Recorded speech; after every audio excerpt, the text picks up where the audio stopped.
वाह वाह। आई एगो सुंदर सिंगार रस के गीत लेके हाँ हाँ फगुआ मनावल जाओ। आ पूरा टीम एकदम लागल बा होली में और हमार लक्ष्मी जी भी लागल बा। तो कैसे लक्ष्मी जी पूरा व्यवस्था में आई बाड़ी। इसको कैसे कहे के बा हो गोरिया कोरी के सिंगार हाय हाय हाय आंगना में पीसली हरदिया। बड़ा वियोग में बाड़ी, बड़ा वियोग में। हो गोरिया कोरी के सिंगार आंगना में पीसली हरदिया। गोरिया कोई के सिंगार आंगना में पिसली हरदिया।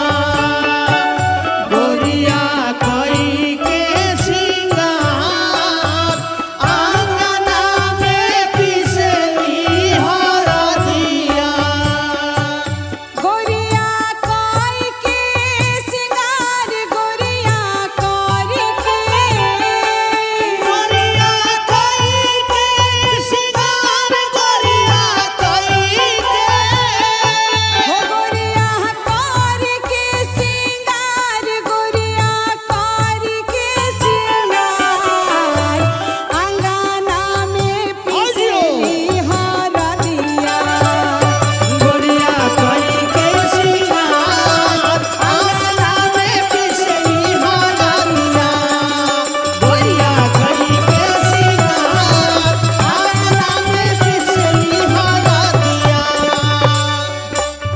कोई के सिंगार आंगना में पिसली हरदिया। होली है।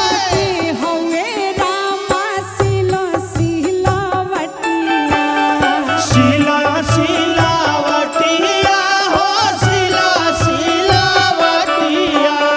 कहावा के हरदी पुरान हो हो कहावा के हरदी पुराण हो। कहावा के हरदी पुरान आंगना में पिसली हरदिया। गोरिया कोई के सिंगार आंगना में पिसली हरदिया। गोरिया कोई के सिंगार आंगना में पिसली हरदिया। ए बाबा ए हे है देखी सिंगार करके हाँ कैसे हरदी पिसाता। हाय कैसे अरे होली पिसता में है? एकदम कैसे कहे के बा नई